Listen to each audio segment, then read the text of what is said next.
This segment is sponsored by Squares Shoes. Proof, not promise.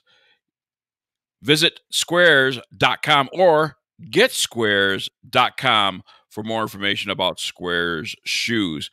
You want to drive the ball a little further? Ground force is what it is. It's all about science. Getsquares.com if you want to drive the ball a little bit further, get a little bit of extra yardage out of your game. Big John Quick with Bill the Golffather Cuevas here on Big's Golf Talk on Native Family Radio, iHeartRadio, Spotify, BGT TV, and all your Amazon devices as well, including Amazon Music. Bill the Golffather Cuevas. Yes, over 1 million the first month, man. You can't beat that. 1 million the first month. We're just gonna keep growing and growing and growing it. That's it. That's all we can do. So if you're listening, listen on Amazon, listen on iHeart, we're everywhere. Spotify, just listen. While most people are in limbo and stay in status quo, Big's Golf Talk still innovates, and we like to keep it fresh here. And 2021 is no different. Bill the Golffather Cuevas with the launch of BGT TV in February. Yeah, I got a lot of people that were emailing me. A lot of people want to be part of our prayers that we do, how we open up the show. So it's going to be really cool. I'm starting to line up a bunch of people. I think we're about 8 weeks out that we have worth of prayers coming. So it's going to be really neat. I know that was one of the biggest things that we were going to do for 21, and we implemented it a little bit earlier. And it's growing, man. People just want to call in and pray. So, hey, let's do it. I'm looking forward to it because prayer is a very important part of this show. Yes. So we are going to, and you know what, on BGT TV too, you're going to see our opening. You're going to see, the same way we do the radio show, and the prayer will be a part of that opening in our BGT TV series as well. So I'm excited about our next guest, Bill the Golffather Cuevas. Our next guest, his name is Brian Hess, and Brian Hess is a husband and father of 3. Family is Brian's greatest source of pride and motivation. Brian and his wife, Lori, have 3 amazing children ranging in the age from 7 to 2, with another baby boy on the way due in December of 2019. Oh, this is an old profile, so the baby's already been born. To check out the journey, the Hess family is on continuing to build and run multiple businesses while raising a growing family.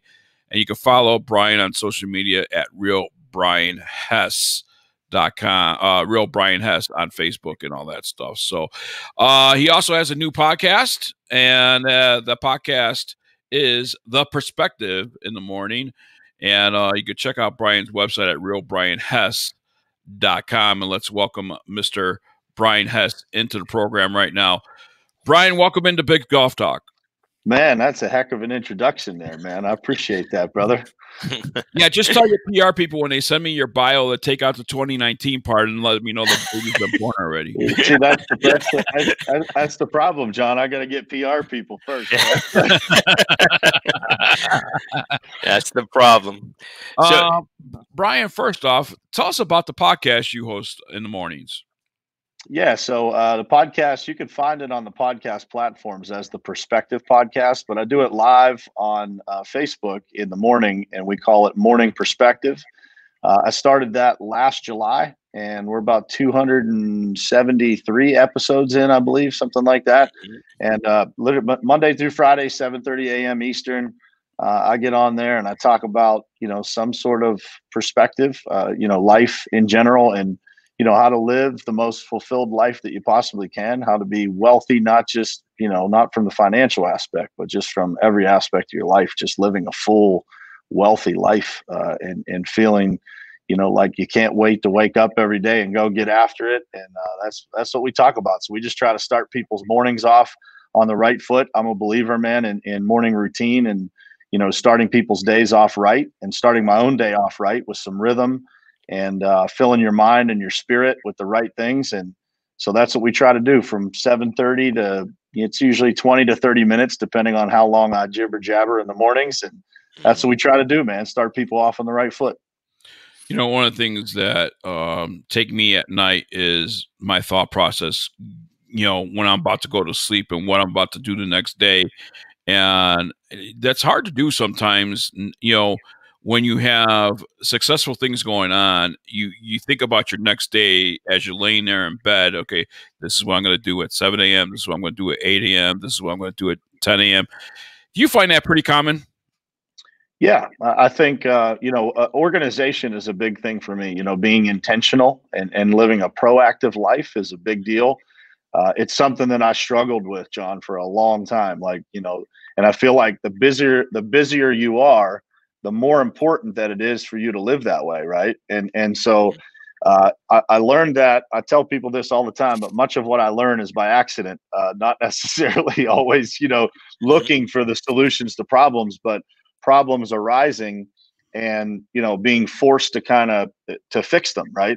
And so for me, I had so much going on and there was so much chaos, and that was creating a little bit of stress in my life, right? And so I started looking for the solutions to that. So I started studying people that seemed to have that in control. And when I started looking at these people, there was a couple things that they had in common. They were super intentional about their mornings. There was a morning routine attached to every successful person that I looked at, and they were very organized and intentional about their week. So starting Sunday evenings, I map out the whole week. I kind of look at what I've got coming. And so it takes me usually 30 minutes, either Sunday mornings, depending on how early I wake up on Sunday. Sometimes I do it in the morning. If not, I do it, around 8 o'clock Sunday evening. But I start to get a really good look at the landscape of what's coming at me that week.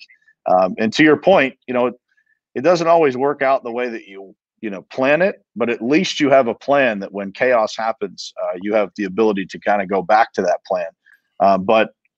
And so it keeps you straight because, you have your goals and your vision aligned, and you tie that to something that is really emotional to you, something that you really want to accomplish. And when you do that stuff, it's easier to get back on track. We all get off track, but it's easier to get back on track when you're kind of in a position of being proactive instead of reactive. It's a lot easier to get back to that place that you want to be. So I'm going to put you on the spot for myself and Bill the Godfather Quabes. I'm listening to your podcast. I send you an email. You read my email on the air, and that email reads, as a radio host and a TV host, how can I plan out my week without having guests scheduled? Is there a way of controlling my week much better than I am now? Without having guests scheduled, you said? Yeah, because there's times we can't get a guest until the day before we actually record. Yeah. So and we don't know what time because we actually record both the TV show and the radio show. So our date and stuff fluctuates. If we were live, well, that's the story. I'll give you a perfect example. Glenn Lundy was supposed to be on our show. So everything's set up. And then 15 minutes before we're supposed to do everything, I get a message from Glenn. My wife's water broke. Yeah. What do you do? Well, at least it's a valid excuse. Exactly. And it's not, I read it on Facebook, so we know how that is. If it's on Facebook, it's true. But it's like, there's a lot of people that have 8 to 4, 7 to 3, 9 to 5 jobs, or they have a set schedule. But for a radio host and for Bill the Godfather Quabes and I, it's more of, okay, we got to work 3 hours on this day, and we're going to work from 10 to 1, and then have it, part of the day available, or we go from 1 to 3. So having a regular routine during a week, sometimes it's just not possible for us. And I'd like to get your advice as to how can we make that possible? Yeah, I think the number one thing I would recommend is trying to set those buckets of where you want to be available, right? So having the intention of like, hey, we both agree we enjoy working in the mornings, or we enjoy doing these interviews in the afternoon. And again, it doesn't mean that every interview is going to be available when you want to be, but at least if you give people a couple of options of the buckets that are available, most of the time they're going to be able to fit into that. It's something that we use as a company in sales to try and control our schedules a little bit better. We always give customers that we're trying to meet with 2 options. I would say 90% of the time they choose one of those 2 options, right? Because people have more availability than what you think. But if you give them open windows, they're going to choose what's most convenient for them. So I would say to you guys, just pick those time slots that you really want to be working. and give those as the first options. And I think you'll find that, a majority of the time, people are going to fit into those buckets of time that you want to be working in, versus if you open it up to, whenever, then, people are going to drag you around to their schedule instead of trying to fit into yours. And, people want to be courteous too. They don't want to not fit one of those times. And you guys are busy too, right? Just like anybody else, you got things going on in your life. And so I think also, John, it creates a position of respect and authority to some degree, to like, you can't just open up your time to people whenever you want, or you'll be doing things at times that aren't good for you. And so maybe the show is slightly not as good as it could have been if it was in that time slot where you were, prepared and ready to execute, versus a time that's inconvenient for you. So I think that, having those time slots puts you in a position to do your best and to deliver for people the best. And I think if you do it, man, you'll be surprised at the results, because most people are going to fit into those slots that you set. We're talking with Brian Hess. He is an entrepreneur, consultant, and author, and a podcast host as well here on BiGGs Golf Talk, BGT TV. And Brian, you have a book that's coming out pretty soon called Perspective. You want to talk about a little bit about that? Yeah, man. So I am big on that word. As you guys see, it's the name of my podcast. It's the title of the book. It's something that I talk about quite frequently. And the reason that I talk about it is because, perspective in general, I think is the power that all of us have within us to change our lives, right? It's the way that we look at things that really matters. And, you can live the same exact life, but look at the gifts versus the challenges. And that difference in perspective makes all the difference, right? It makes all the difference in how you feel every day, how you operate every day. Do you operate from a position of gratitude, or do you operate from the opposite position?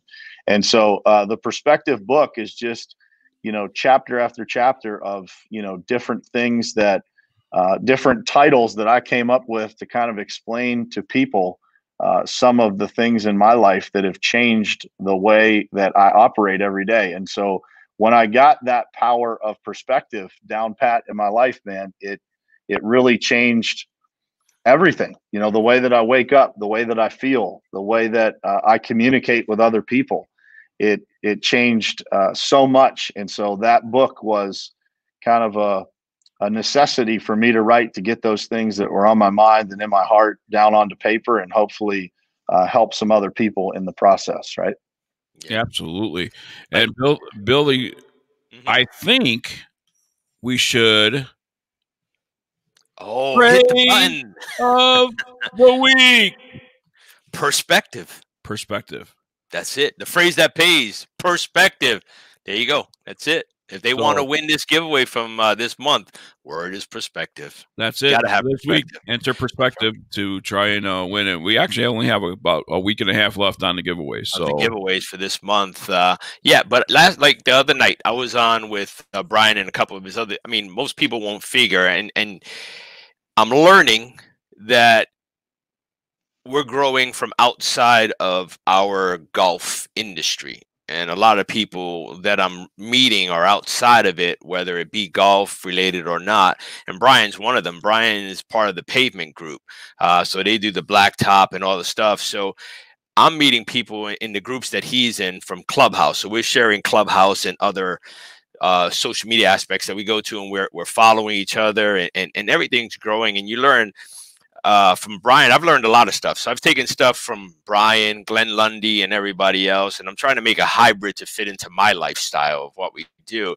But from what I find, the most common denominator of everything that from everyone across the board has been faith. And for me, at least, in our show, we've, I don't don't know why or how it's happening, but it's been faith orientated. And that's one of the things that drew me to you, Brian, was when I was seeing your stuff on there and how you're giving back. The more you get, the more you give. And that's, for us, that's what it's about. That's what we do. We rather give to the charities and help charities than to make money on it, because we know that God's going to give us enough. And that's all I want. I just want enough to support my family and live, you know, even if I'm uncomfortable, I'd rather be uncomfortable knowing that I could help somebody and we can help somebody, whether it's through the show. I mean, we've done a lot, you know, military, regular charities, breast cancer, you name it, we're in it. As long as some people are in it for money, we don't do it for that. We don't want to do that. So we micromanage who we do. We look up what they're doing, how they're doing it. You do it as well. I've listened to you speak. It's admirable what you do. And I might be wrong because I've seen stuff in the back and you know how everything goes off on timeline. But recently you did something for yourself. Was it, I believe it was you. Was it you that just got baptized? Yeah, my whole family, man. Yeah, You we see, got so God bless. yes. I mean, Amen. and I don't know if you saw my note, but I'm hoping that you would open the show with prayer for us and stuff like that. So I did send you that message. I don't know if you got it, but can you tell us how faith is helping your family grow and you grow as a person? Because a lot of the stuff that you do could be contributed to that. You know, when you think about it. Yeah, it's amazing, man. I mean, I'll take you back to kind of the beginning of, you know, how I found my faith, and I get a lot of questions about that. You know, like people looking at kind of where I'm at today and saying Mhm. like, how did you get there? And the number one thing that I will say is, if anybody out there is thinking, you know, maybe they're not close to God right now, and they would like to be, is all it takes is for you to take a step, and God will meet you right where you are, you know, and the rest, you know, you just got to keep putting one foot in front of the other in your Mhm. walk with faith. And, you know, don't ever feel like uncomfortable in that walk of faith. And that's something Right. that, you know, I think a lot of people feel, you know, whether it's praying, right? People say, man, I don't know how to pray. And there is no right or wrong way to pray, right? It's just, Mhm. you just do it, man. You speak from your heart. And you ask your Father for, you know, for the good things that you need for everybody in your life and for yourself. And, you know, you ask for the strength, you ask for anything that you need, and he will meet you right where you are, you know. And so for me, it was years ago, man. And I had a mentor that I was working with, and, you know, kind of sharing my dreams and sharing what I wanted to do in my life. And that was the first question that he asked me, was like, how is your faith? And back as a kid, man, I had you know, some things happen with my grandfather that, you know, kind of turned me away from the church, you know, and just kind of left a bad taste in my mouth. And I think there's a lot of people that, you know, might be able to relate to that. Something in their life, you know, made Yep. them look at religion, if you will, in some different way. And, you know, one of the things that I admire so much about the pastor where I go, he says, man, I'm not religious at all. I believe in a savior, you know, and I think that, you know, for a lot of people, the idea of organized religion keeps them from knowing God. And I would just Mhm. encourage people that it's the greatest gift you ever receive in your life, to spend that quiet time, start getting to know uh, the spiritual side of yourself. It's the most powerful thing you can do. So that guy asked me a question of where my faith was, and I shared kind of where I was, and he said, man, you know, where you're trying to go and what you're trying to accomplish, I would highly encourage you to get, you know, some strength in that part of your life. And I lived, you know, in a neighborhood that literally I drove past the church that I go to today. I drove past it almost every day. And there was a Sunday morning, probably I would guess 5 years ago, something like that, that I looked at my wife and I said, man, I'm gonna go over to Victory Church and I'm gonna check it out. And I sat in that seat, man, and it was as if the pastor was speaking directly to me, man. Mhm. Every word of it. I had chills all over my body. I didn't know what that meant back then, but I know now. And, you know, it inspired me to keep coming back. You know, to keep filling myself up and to keep, again, just keep walking. You know, and for me and for my family. And it's crazy, man. I went for years. You know, I was going to church by myself, and my wife has always been a spiritual person, but you know, never really, you know, shared anything about it with me. And you know, I kind of just let that simmer and see where it goes. And you know, one day a couple years ago, I came home and there was a couple books on the countertop that she had ordered, in spiritual books. And I thought, man, what a cool thing, and so I met with our senior pastor in the church, and one of the things he shared with me, and for anybody that's out there that's a male figure or a father to people, the statistics show that a father going to church is such a significant impact on children. And 93%. Not 93% of kids Yes, that the father goes to church will also go to church. And here's what's crazy. When the mother goes to church, you know what the statistic is? It's only like 1 in 50. Like it almost doesn't make a difference. It didn't even, because we've from in his grip, we talked about that as well, and we've been trying to grow men into the faith as well from very young and bring them up. So that is a perfect way. We could go on and go on with this conversation, but we have to get into our break here. And Brian, finally, I want people to actually follow you and see what you have going on. So how can people follow you? Yeah, on any social platform, man, whether it's Clubhouse, Facebook, etc. It's Real Brian Hess. You can find me on any of those. My public page is right there down in the comments. It's Brian Hess Enterprises on Facebook. That's where the podcast broadcasts from. But man, and if you guys are listening to this, and in some way, shape, or form, something I said touched you, or you want to start on that walk of faith, or I can help you in any way, please shoot me a DM, man. I'm very responsive. Bill will attest to that. Yes, he is. I might not get back to you right away, but I will always get back to you. And I'm open to connecting with anybody, man. It's the greatest joy in my life to be able to do stuff like this and to share my story, and hopefully in some way inspire other people to do to walk in their dreams, and to just search out their faith and do all the things that create a full life. And so I appreciate you guys having me here and giving me the opportunity to share my story and to chat with you guys for a couple minutes here. Thank you so much, Brian. Bill, I got to tell you, man, 20 minutes just goes by. And that went too fast. Yeah. We do have to head into our break, and coming up next, it is BiGGs Product of the Week right here on BiGGs Golf Talk and BGT TV. We will be right back. Right back. I'm all tongue-tied. I love the conversation. It is beautiful, man.